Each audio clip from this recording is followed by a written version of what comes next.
Bon les gars, avant match aujourd'hui, enfin plutôt pour demain, avant match du coup entre Osasuna et le FC Barcelone.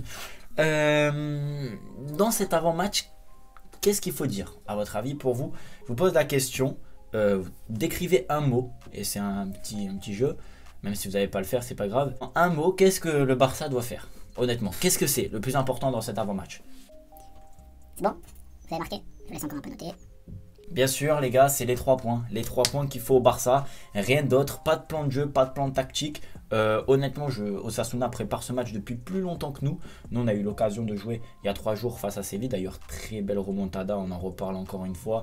J'ai fait une vidéo, je vous invite à aller la voir. J'ai fait une vidéo aussi sur mes sites, je vous invite aussi à aller la voir. Donc eux ils se sont préparés certainement avant nous. Donc globalement dans cet avant-match, il va être très court. Ça va être comme l'avant-match, vous allez voir, face au PSG quand il va arriver la semaine prochaine. Ça va être des avant-matchs très courts parce que il n'y a pas de calcul à faire. Aujourd'hui, il n'y a pas de calcul à faire pour demain.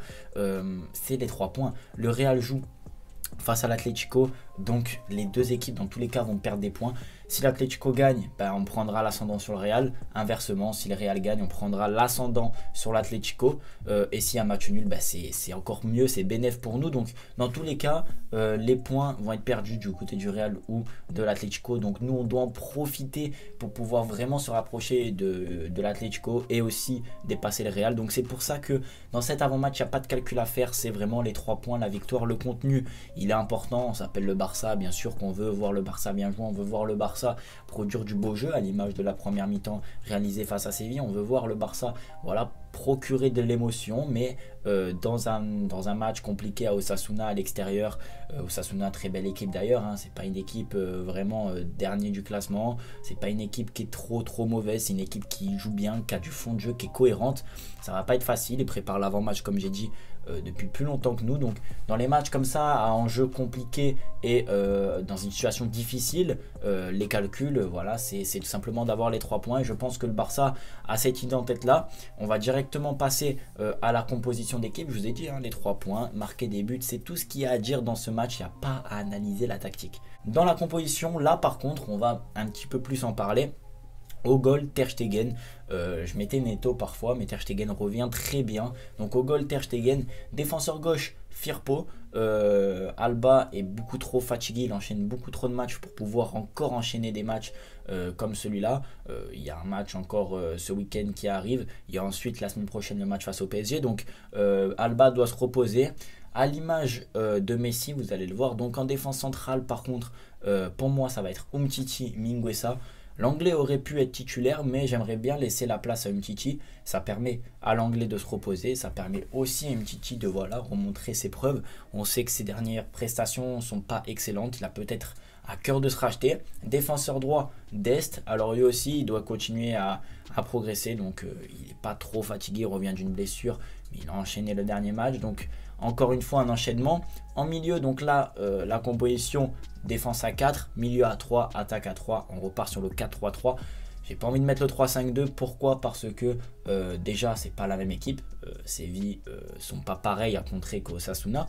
Et surtout qu'il y a beaucoup de blessés défensifs. Donc pour moi, mettre l'anglais Umtiti et Mingueza, ça inspire pas sérénité. Donc vaut mieux repartir sur une défense à 2. Enfin, sur les bonnes vieilles bases pour revoir les bons repères. En milieu défensif, Ilaix Moriba. Alors lui, je pense qu'il peut apporter ce qu'il a pu apporter déjà dans les dernières prestations, dans ses dernières entrées. Devant lui, Riqui Puig et Pjanic. Alors j'ai pas vu Pjanic, enfin je sais pas s'il est dans le groupe ou pas, j'ai vu vite fait la liste, mais apparemment il revient de blessure. Donc est-ce qu'il sera là ou pas? Donc Riqui Puig, De Jong plutôt, donc si vous préférez, mais si Pjanic est disponible et présent à 100%, mettre Pjanic. De Jong, il peut enchaîner aussi, on le sait. Donc bon, là, il n'y a pas à revenir 100 fois sur De Jong. Et Riqui Puig aussi peut avoir l'occasion de se racheter et surtout de continuer sa progression.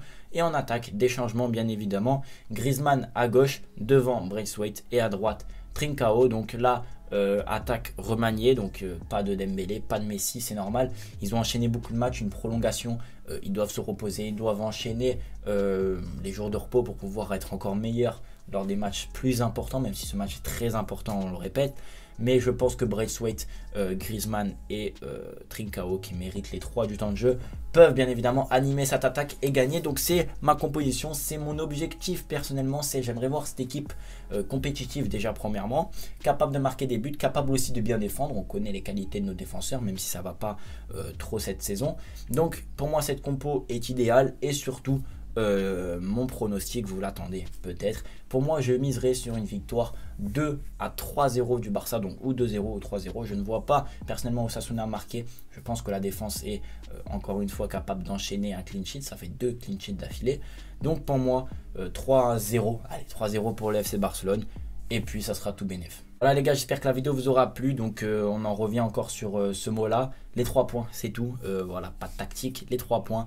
Moi, je vous dis à la prochaine. Prenez énormément soin de vous. Ciao, ciao.